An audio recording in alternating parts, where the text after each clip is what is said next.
Welcome, my name is Braden Mulhook. I'm the director of the Center for Theology and the Natural Sciences here at the Graduate Theological Union. We're happy to have you here as we celebrate the annual Russell Family Research Fellowship in Science and Religion. This brings internationally distinguished scholars in religion and science to the GTU every year. Since 1981, Russell Fellows have been in residence at CTNS and GTU to conduct research, teach doctoral and seminary courses, and present public lectures at the GTU and at other San Francisco Bay Area locations. The annual Russell Family Fellowship in Religion and Science was created in memory of John K. Russell, who lived from 1896 to 1958. Mr. Russell, born Italian immigrants, was an industrial engineer and humanitarian. In 2015, the J.K. Russell Research Fellowship in Religion and Science was renamed the Russell Family Fellowship in Religion and Science to honor the contributions of the Russell family as a whole to this annual fellowship. This year, I'm happy to announce that our 2024-2025 Russell Family Fellows are Dr. Richard Norgard and Dr. Dan Smith. The title of their talk is Finding Hope on a Warming Planet, a dialogue between an economist and a theologian. So a quick introduction, although you've probably seen it online already. Richard Norgard is a professor and economist by training, University of Chicago, PhD in 1971, but his convictions stem from the beauty of nature's intricate order. Seeing the Glen Canyon go under Reservoir Powell made him mad enough to become an economist. He joined Berkeley's faculty in 1970 and has been an emeritus professor of energy and resources since 2013. He has become a transdisciplinary scholar through research on domestic and international issues and service on numerous scientific committees, including serving as the first chair of the state of California's Delta Independent Science Board. He co-taught with Robert Russell and Ted Peters a course on the environment and religion. Then we have Dan Smith, who is an ELCA pastor and theologian. His doctoral work here at GTU, he graduated in 2013, aimed at developing a Lutheran theology of nature to address the climate crisis. His academic and pastoral work is focused on ecological and ecumenical theology from a Lutheran perspective for the sake of the healing of the earth and care for its many creatures, ecosystems, and communities. He has served as pastor of Lutheran Church of the Incarnation in Davis, California since 2010. Please join me in welcoming our fellows. Well, thank you, Braden. It's a delight to be here with you. It's a familiar place. I have some family that are here as well, it's some familiar faces. One's a UC Berkeley student, so we're getting in early in this. And the JK Family Fellows, I realized this as Braden was making these announcements. Celia Dean Drummond came in 2007. And part of my story is it's the first seed that was planted for me of interest in eco-theology. She was writing a book, which I actually reviewed. So it's interesting how these things kind of come full circle. So again, I'm delighted to be here, and I hope we have a productive time in conversation and reflection about this very, very important topic. The phrase climate change has become a very politically charged word, but its roots lie in the science that describes changes to the Earth's climates according to the balance of carbon in plants and animals, in land and sea, with corresponding fluctuations of CO2 in the atmosphere. Earth can be understood as a kind of greenhouse, where the amount of carbon in the atmosphere acts like windows in the greenhouse to regulate the capture of heat. The accumulation of this carbon in coal, petroleum, and natural gas has kept the Earth within a temperature range that has allowed for the evolution of the intricate order of life as we know it. However, temperatures have been slowly increasing during the past few centuries. The burning of fossil fuel energy that fuels, no pun intended, our modern economy has vastly accelerated that natural increase. It could mean heat levels in the future that the Earth has not seen for millions of years, leading to potential destabilization in weather patterns and ecosystems, decline in biodiversity, and potential disruption to human life as a result. It is very likely that we are seeing some of these effects already. However, one may well ask, why is this a religious problem? And why should faith communities care about climate change at all? So climate change in public discourse is usually framed as a scientific problem and often treated as so hopelessly complex that the average layperson could never understand it. But really, the reason it gets so much attention and the folks have such strong feelings, it seems to me, is that it points to a moral problem which has gone largely unaddressed in the modern world. The relationship of human beings to the planet itself. We are living unsustainably on planet Earth, contributing to its unhealth. And climate change or global warming is a stark reminder of that. And this is where it becomes a matter of faith and ethics. Most faith traditions developed at a point in human history where our relationship to the planet was not in question. There have always been natural disasters, weather events. Oh, we got some aliens checking out us. Most faith traditions developed at a point in human history where our relationship to the planet was not in question. There have always been natural disasters, of course, weather events, and other issues with the natural world that humankind has had to contend with. One thinks of the biblical flood narrative from Genesis, for example. And of course, there are similar catastrophic events in the Bible and other sacred texts, which were viewed as the judgment of God or the gods for errant human behavior. And there's a really interesting study of this by Walter Brueggemann about the Exodus as an ecological problem. We usually think of it as historically about people, but there's a problem with relationship to land and earth. However, there was never a sense that the planet as a whole was somehow controlled by human activity or endangered by it. There simply weren't enough humans on the planet for them to matter very much. Nor did we have the technological capacity to do much damage. Mostly, we lived at the mercy of nature. Morality revolved around how we treated one another, whether we watched out for each other, refused to engage in destructive behavior toward fellow human beings, murder, theft, lying, cheating, etc. The moral codes we know from our faith traditions. So even to have planetary awareness is relatively recent. One thinks of the Earthrise photo from 1968 and this image of the Earth as this little blue, beautiful, and fragile ball that's the only home we've ever known, which actually kind of spurred on the environmental movement. Earth Day starts in 1970 and so forth. But to add to this moral responsibility, you and I are now responsible for the planet and keeping it healthy and so forth, feels like a bit much to the average observer.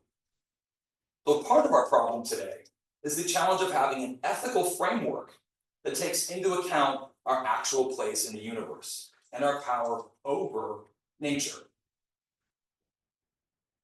Now, this leads to all sorts of debates and disagreements about everything from biological sciences to energy policy to economics, which are made all the more complicated by interest groups who latch onto one or another scientific discovery as reinforcement for a prior belief.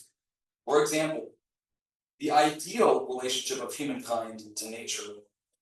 The common version of this is what might be called nature romanticism, which presents an idealized notion of the non-human natural world to which humankind must submit in order to be in harmony with its ideal self.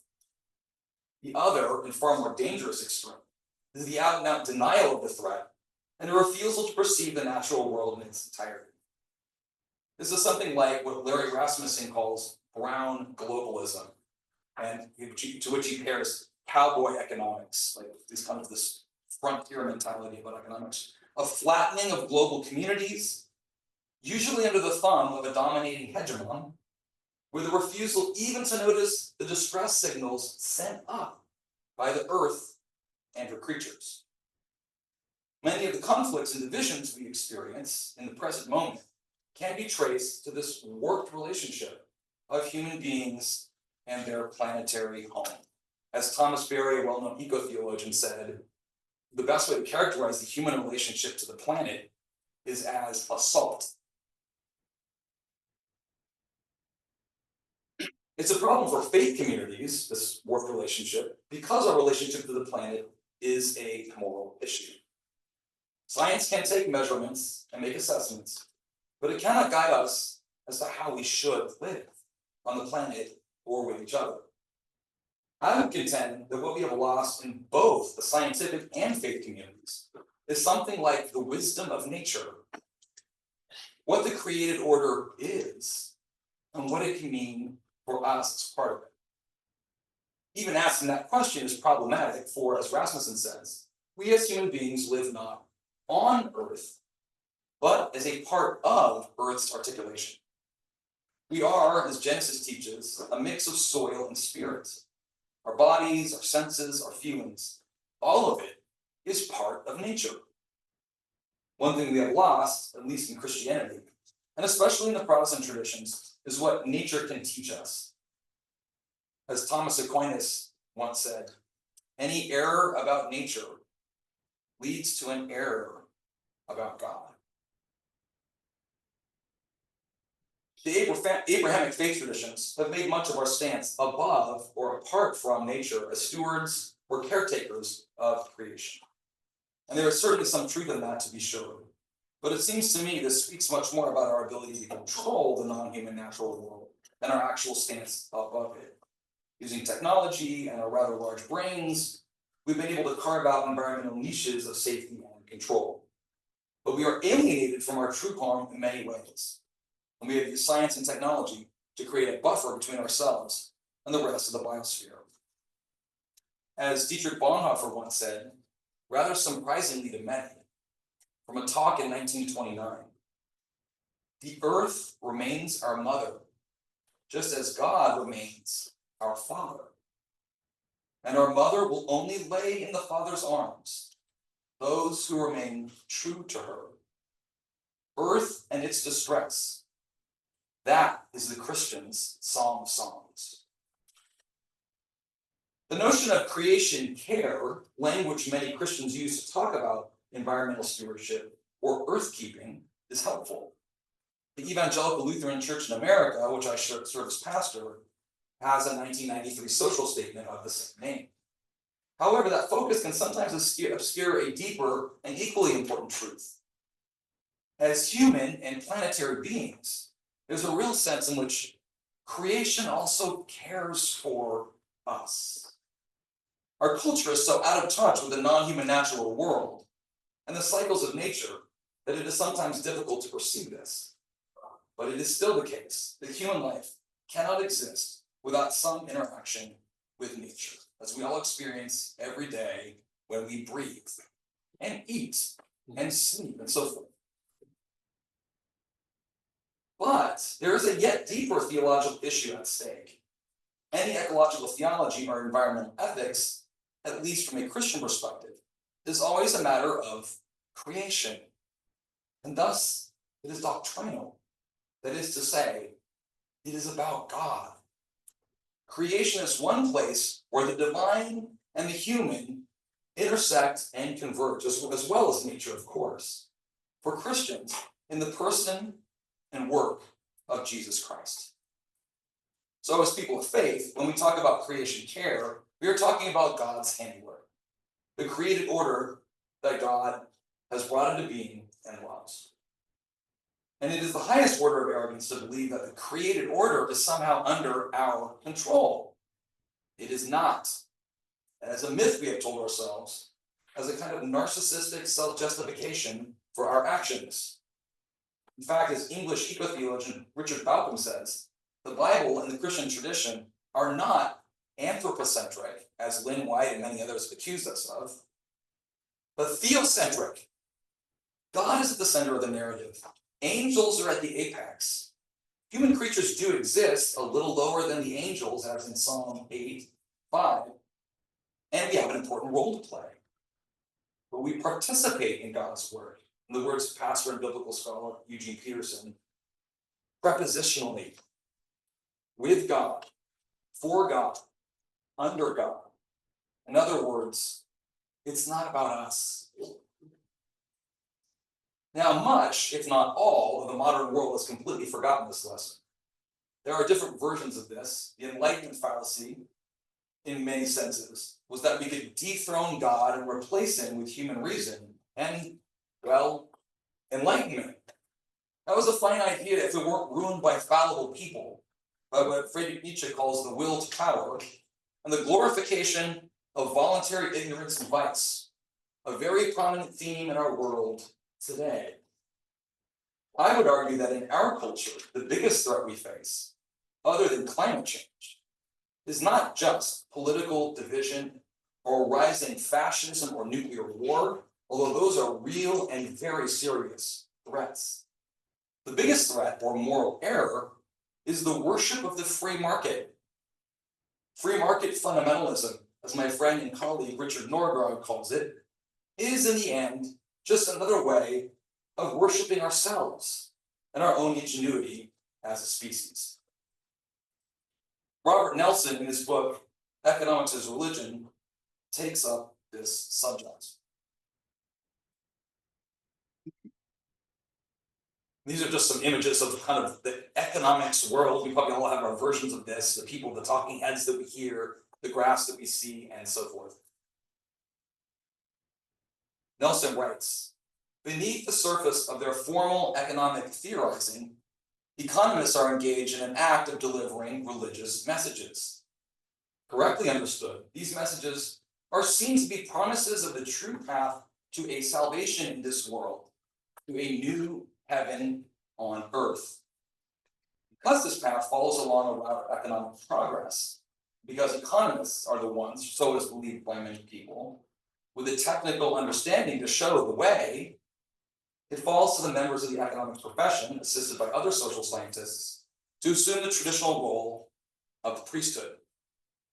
And he's very clear about this. He uses Paul Tillich's thought to do this analysis. Economics is religion in the phenomenological sense, of course. Now, in their analysis of understanding trade arrangements, the stock market, or the prices of goods and how they are or are not set, economists have an invaluable role in society. However, as Nelson claims, they have become much more than that. They have become our prophets and priests, explaining to us what is wrong with the world and how to set it right. I mean, this is really, in every political campaign, you hear messages of economic salvation. Vote for me, I'll fix the economy, and your life will be better. Simple.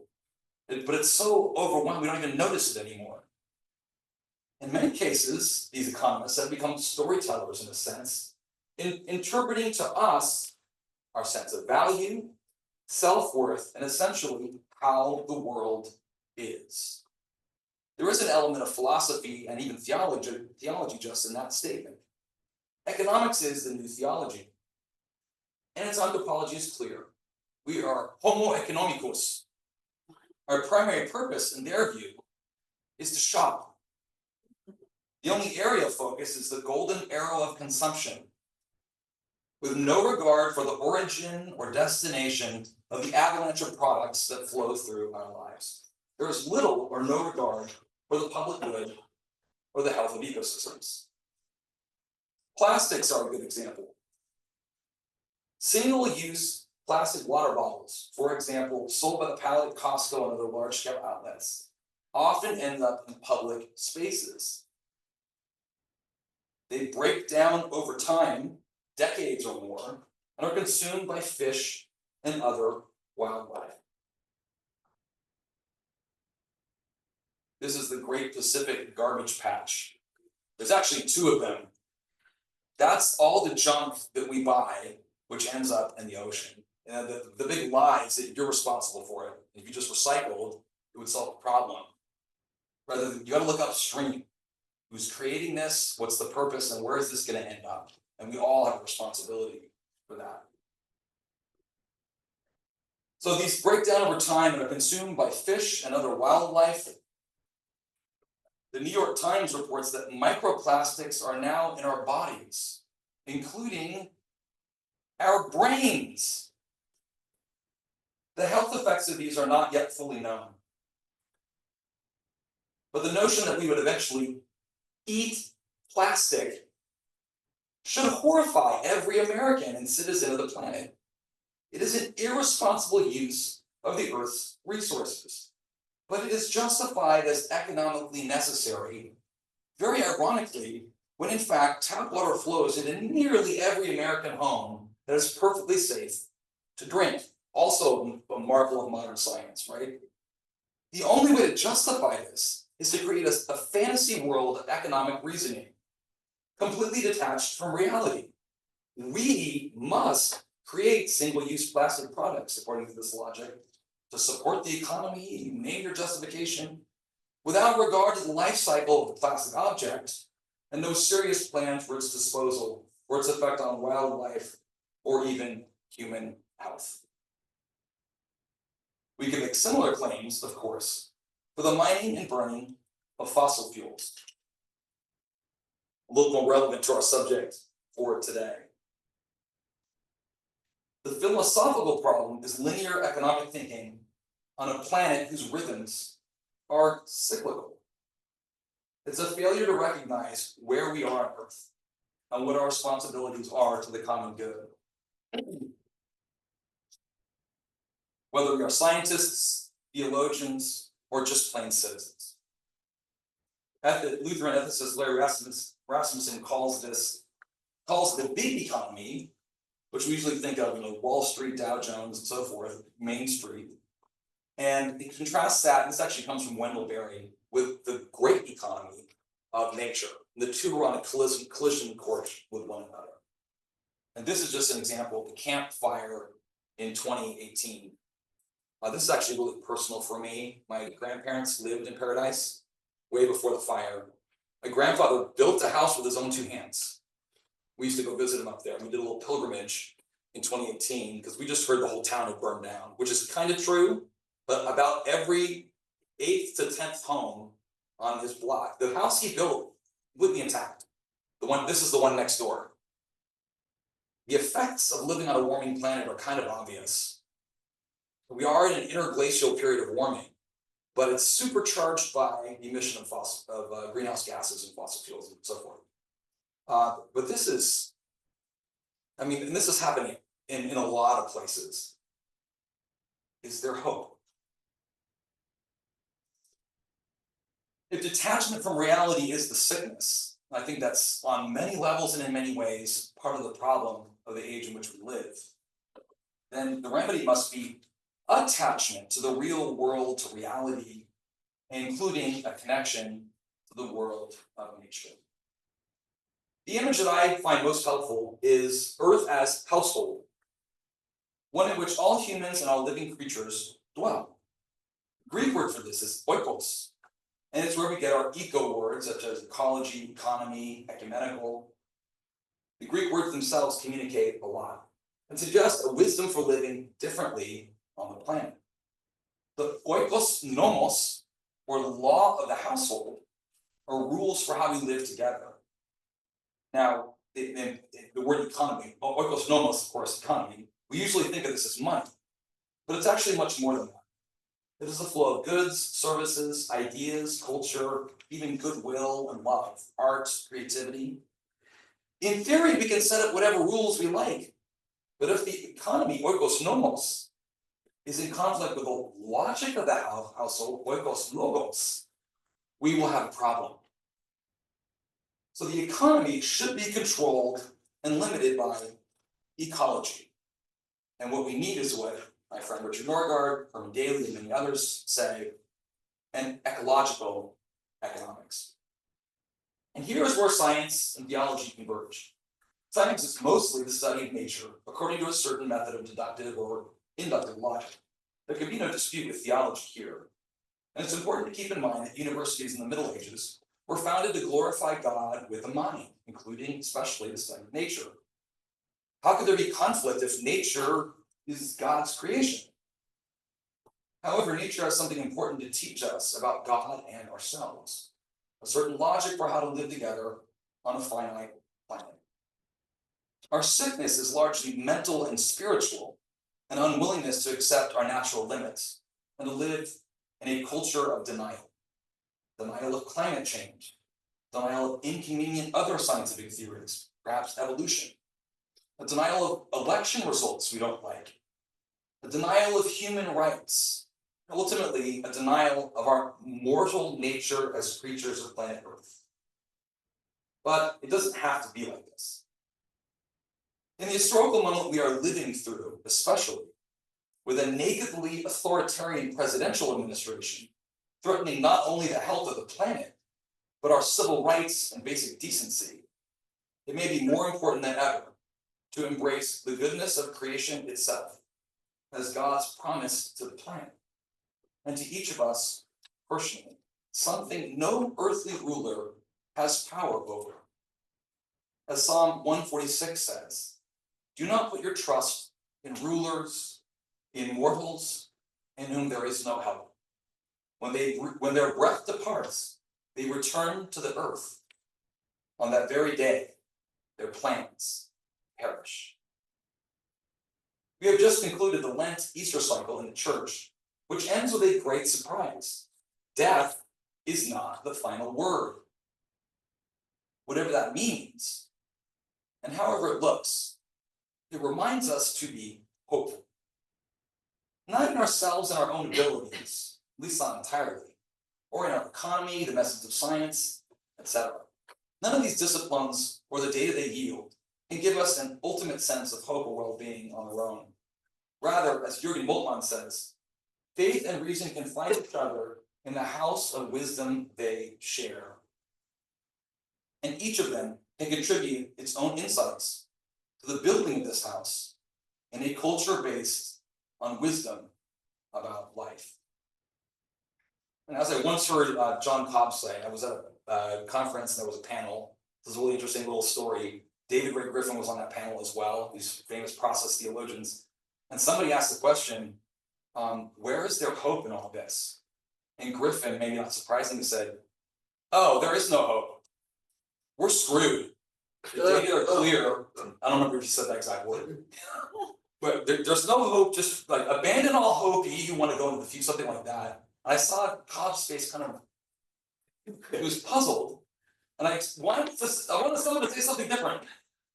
And interestingly, Cobb grabbed the microphone and said, actually, hope is a theological virtue. And I didn't know what, but that was the right thank you. It was what I needed to hear.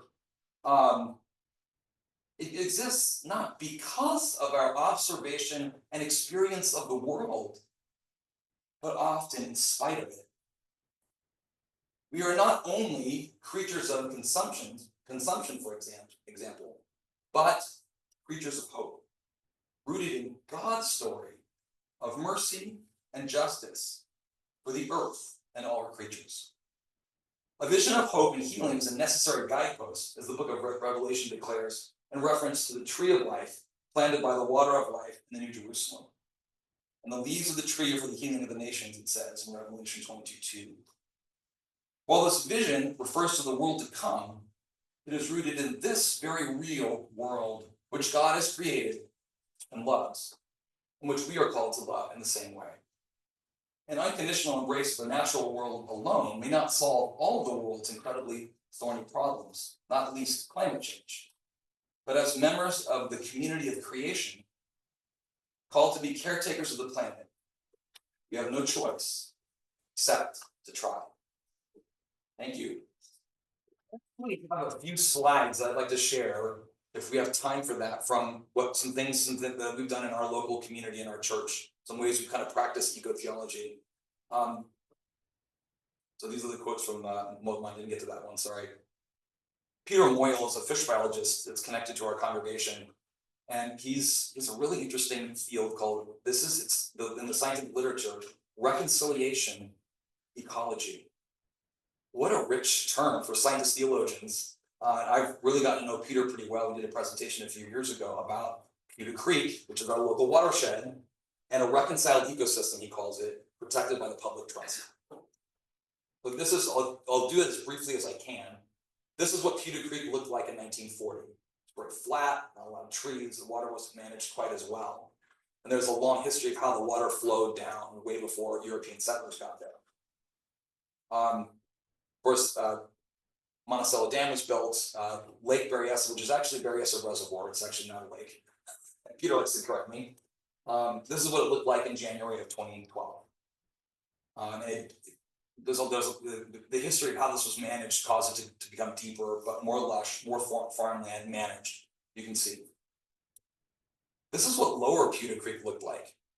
And the story in the Moyle family was they moved here from the Midwest, from Minnesota, and they sent their kids down to the local watering hole to go fishing. And that's what they saw.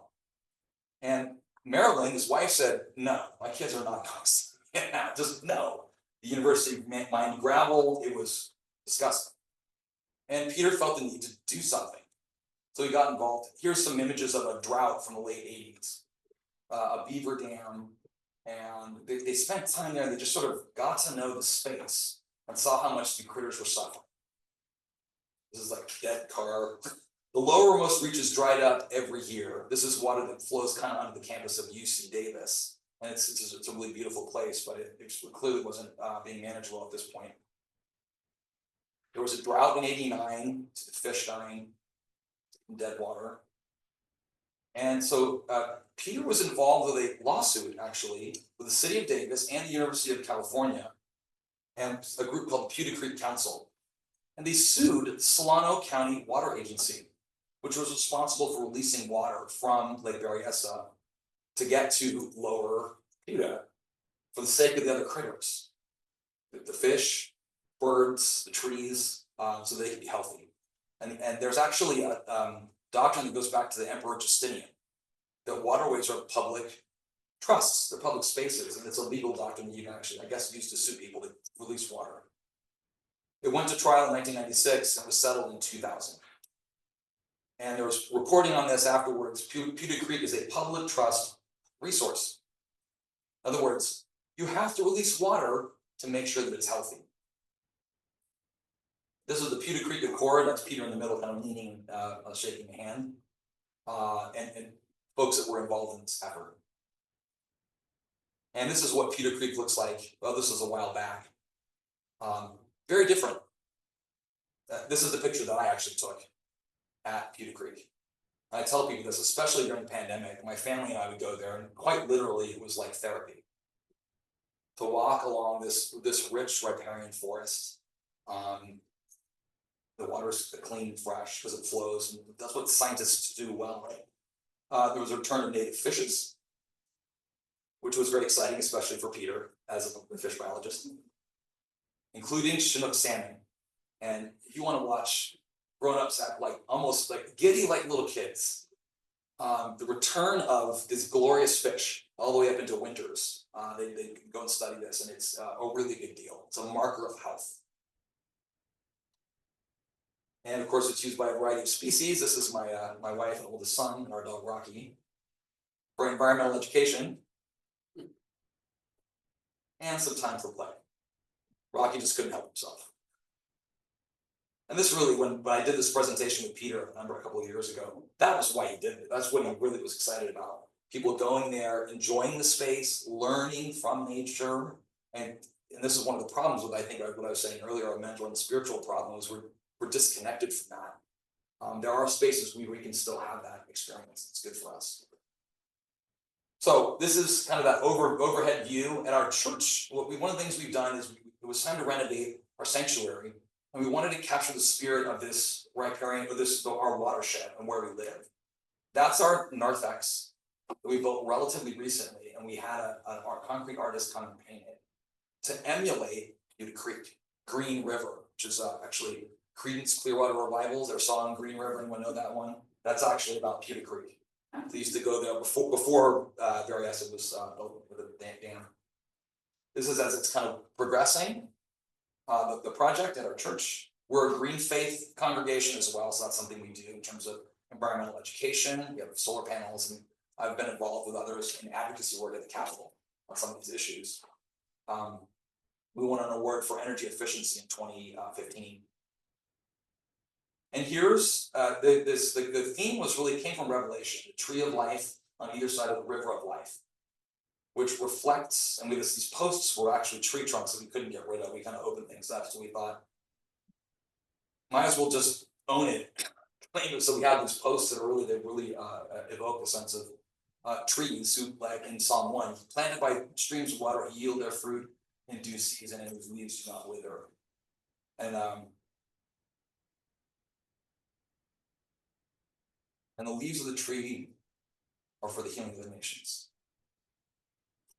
This is what it looks like today, basically the finished product. With a artistic installment line altar. And for me, as a pastor, a theologian, it's a helpful focal point. The health of the planet leads to healthy animals, flora and fauna, healthy communities, and healthy human beings. It's all of a piece. And it's important to keep that focus in mind on the broad sweep. I think that's what we got. Thank you very much. And entertain you guys with some books. Yeah, it's not just on the stable here, but I know you guys are looking at books that are thinking about books that are much deeper roots than 200 years. Two of these books are 200 years old, and then some of the recent ones. And we'll talk about during my talk. So the books are it's part of the story. And I never joined the priesthood of economics, and so I don't preach narrative flow, Dan. And I've always been a little bit of a stumbler, and so I hope we'll bear with this. It is a great honor to be here, and it's a great honor because it's also closing, at least what's hopefully not closing, but a loop in the story where many years ago, I was frustrated that the Berkeley campus was so negative on religion and so misinformed of the diversity of religious views. And so I put Bob Russell to say, let's have a joint course. That didn't mean joint in the sense that we got approval from our higher administrations. It was joint in that I sponsored a course, he sponsored a course, and we just happened to meet in the same room. And it worked amazingly well. But if we tried to do it through our official channels, which we'd still be working on. So in this sense, to see this be here again, and to see, be a part of GTU. It is very vital. Thank you. Dan set me up pretty well. He talked a lot about economics, but since it's also the Center for Theology and the Natural Sciences, I want to talk a little bit more about the natural sciences and then talk about economics, because I think there's some important tie-ins.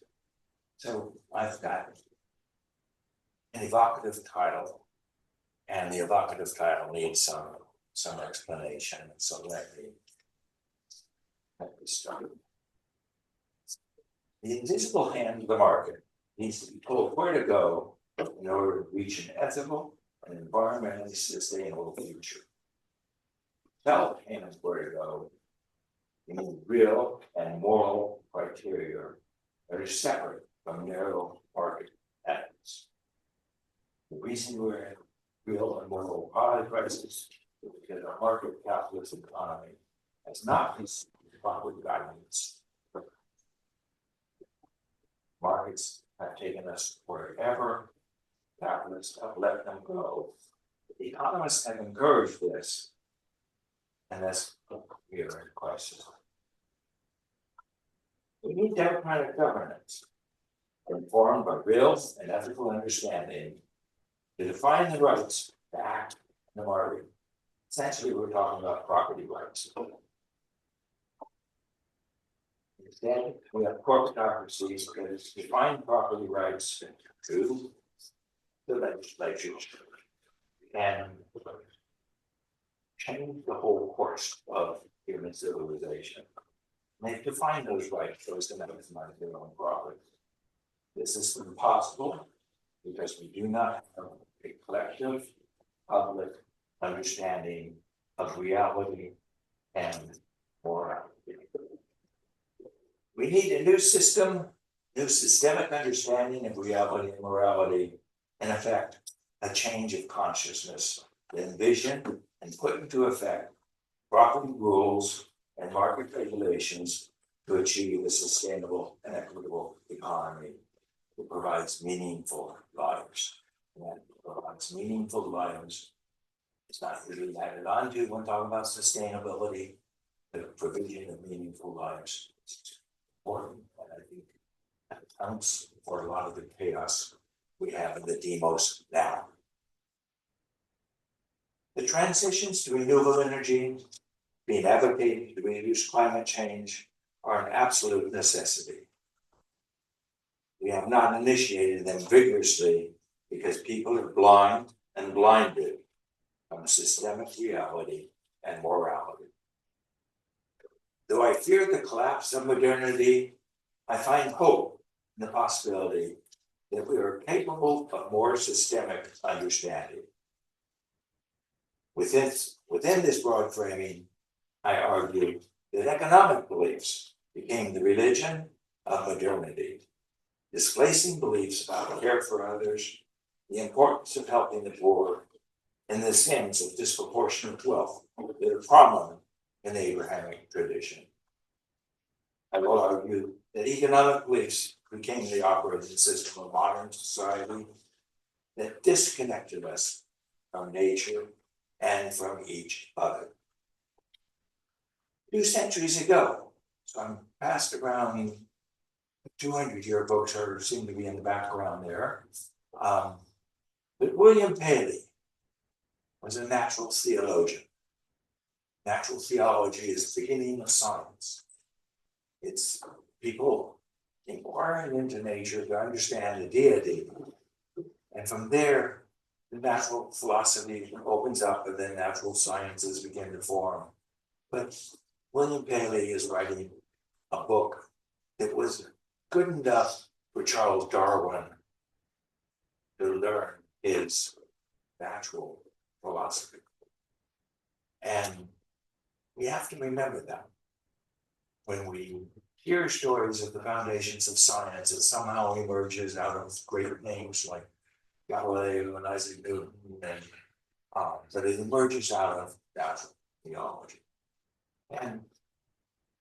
But Paley wrote a second book. So I've passed around 2 books by William Paley. And the second book is about political philosophy, and economy and sort of political society. It's the foundings of what became economics. It's the beginning of thinking about society as a whole and the rules of society.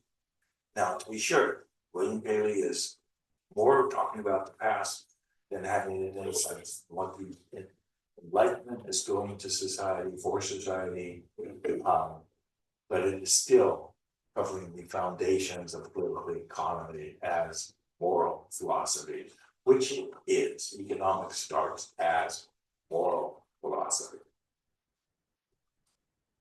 Okay.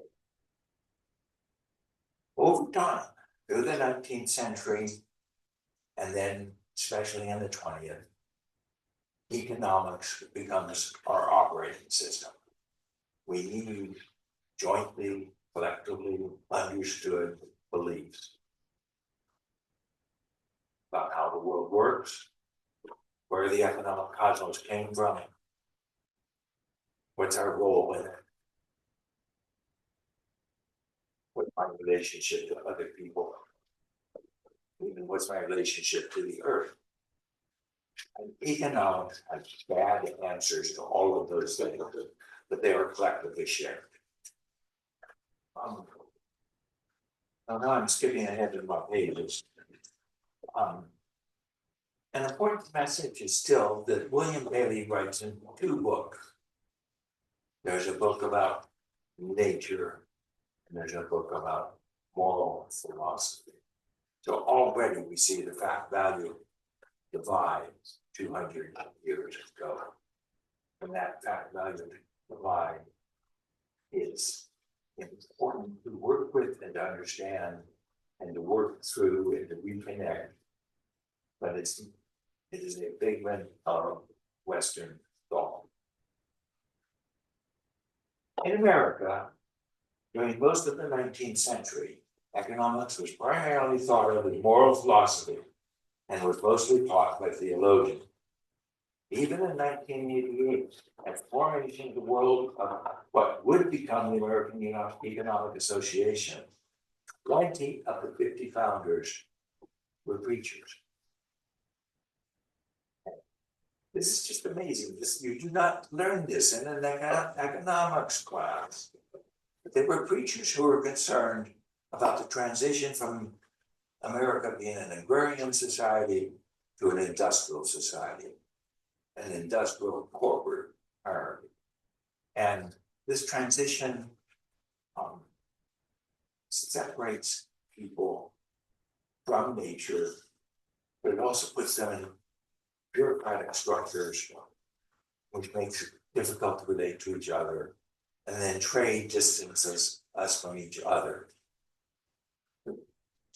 These preachers were beginning to see that the churches whose steeples were lifting their eyes to the heavens were now cowering under taller and taller buildings.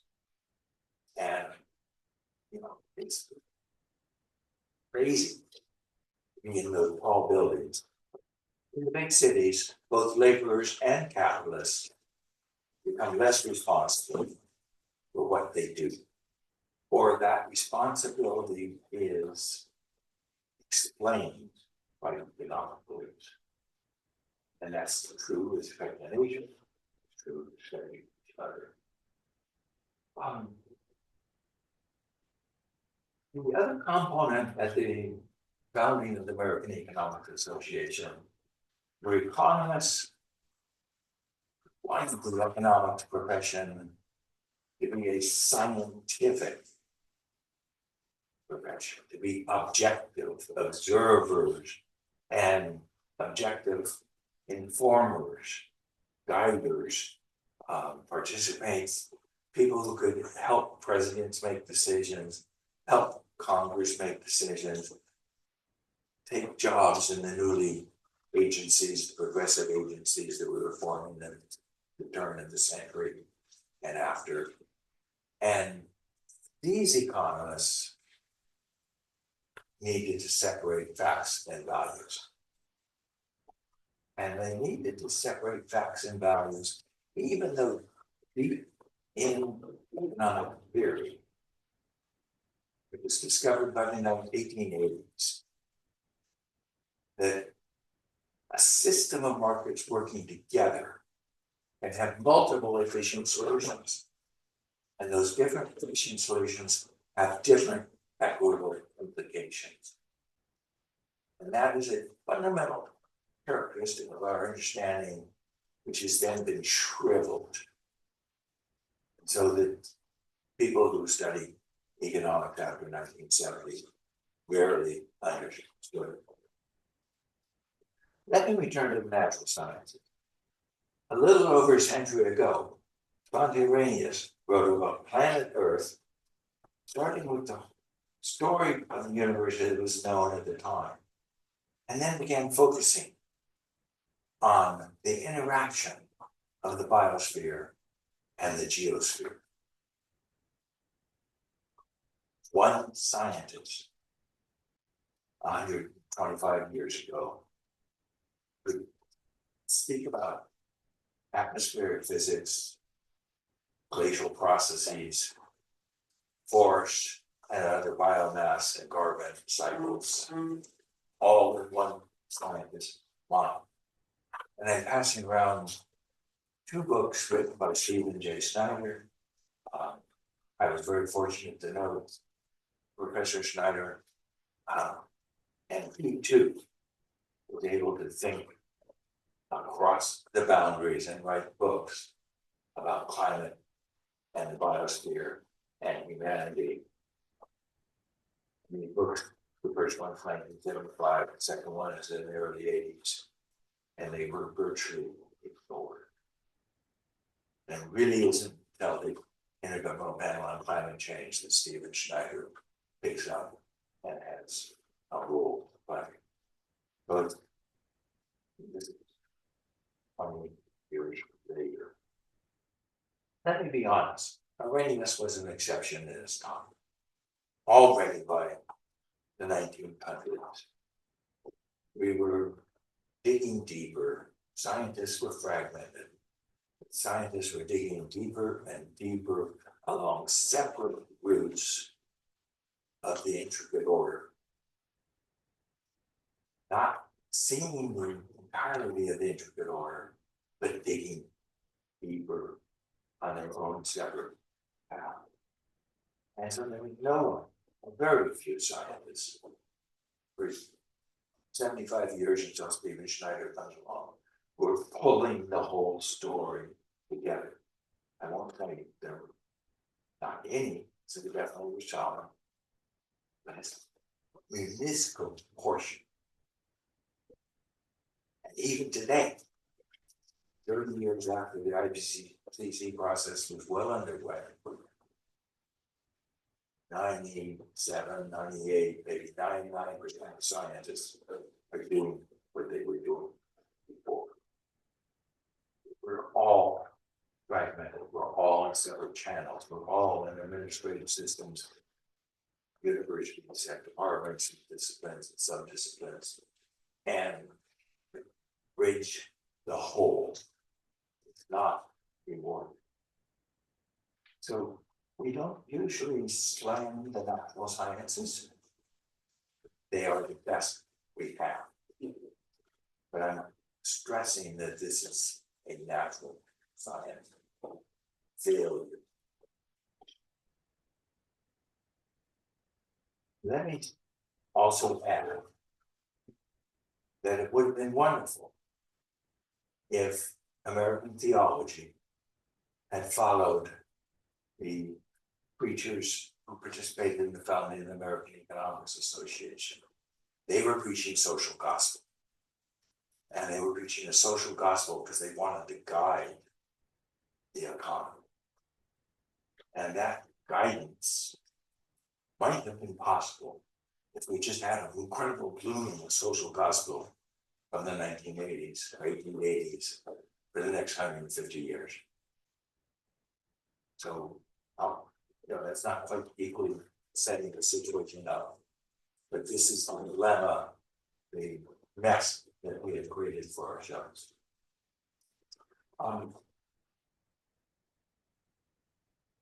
So we're understanding the parts, and so I'm going to go to my second slide. And I have this priest, theologian, Thomas Berry, who I had the good fortune to know intermittently quite well,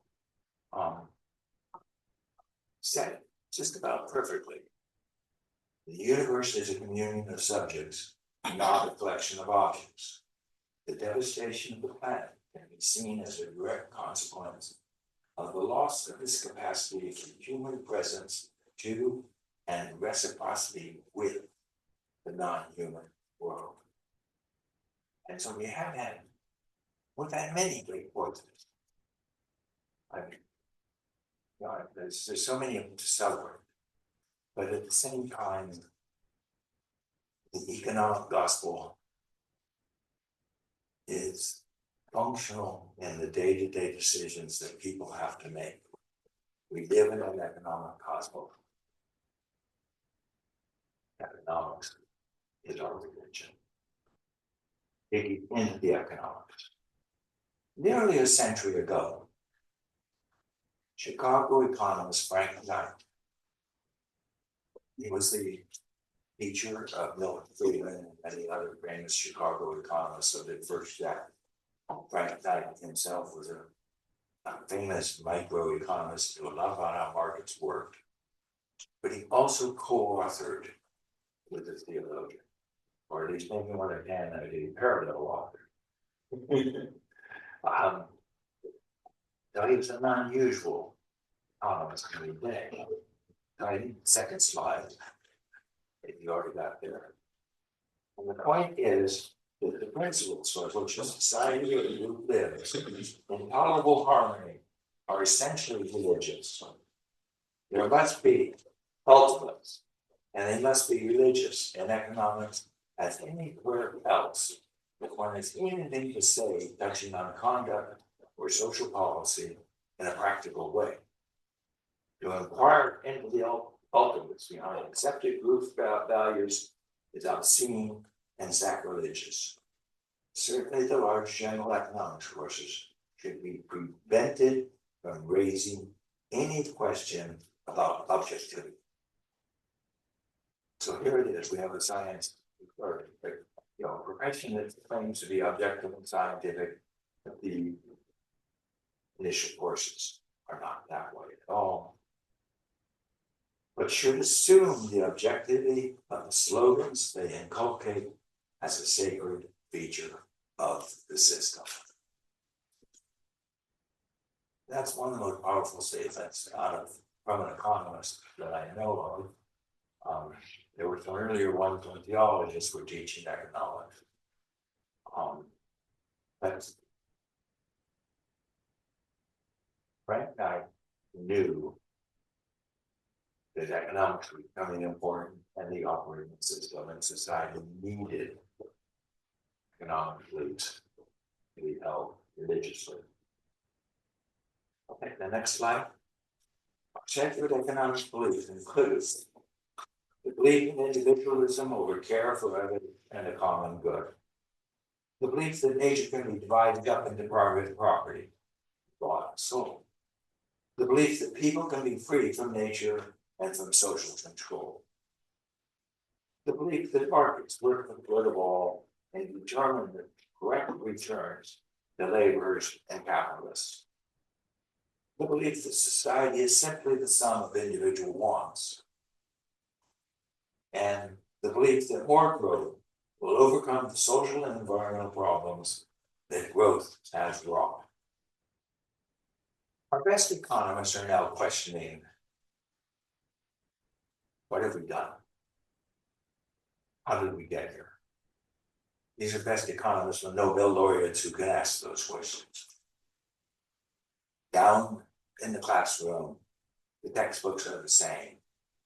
They're teaching the same sacred slogans. We do not yet have a substitute for economic beliefs. New economic beliefs get us out of here. Thus, over the past 3 decades, climate change proceeded on a course, in spite of the strong warnings from a very small fraction of scientists who are organized to think about climate society as a system. Even within the Intergovernmental Panel on Climate Change, an economic growthist view dominated among the economists and other participants. The greenhouse emissions prevented by mitigation policies were more than offset by the increased emissions of further economic growth. We need to question the economy that on the one hand has created the cosmos of the modern people, while on the other hand has been destroying people and planet. Our economic beliefs have been held religiously and supported by our corporatocracy. Let me step back.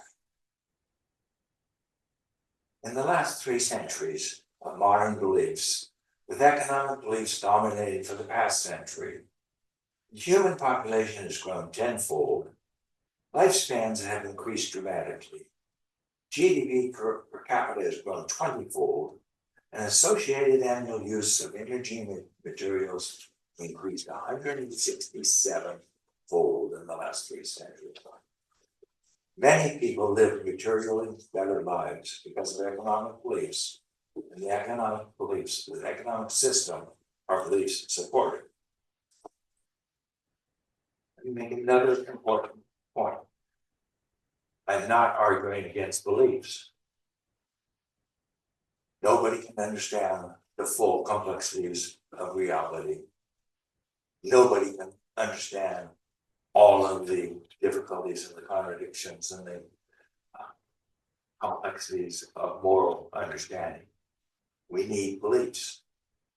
The bad beliefs, the bad outcomes. So there still has to be some sort of connectivity between what our best thinkers are thinking and how the system is being run. And I'd like to see much of that connectivity much more shared so that we don't have such a strong role for experts in this division between people who know and people who are ignorant. For 300 millennia, Homo sapien Hunter-gatherers encounter nature directly and interpret natural phenomena together. Moral expectations of what their fellow hunters would do were essential to hunting success and reducing human losses. Later in Europe and then European America, the shared tenets of Judaism, Christianity, and Islam held people together for centuries. Enlightenment philosophy, however, strengthened beliefs in individualism, property, and freedom, and economists argued that markets would build this alternative world. Climate change fundamentally challenges our modern economic beliefs in private property, individual freedom to choose, the idea that more economic growth will solve the problem the past created. We have believed fossil fuel extractors have the right to mine the earth and sell products. And we are in an existential crisis because of these beliefs. We didn't believe the petroleum extractors had rights.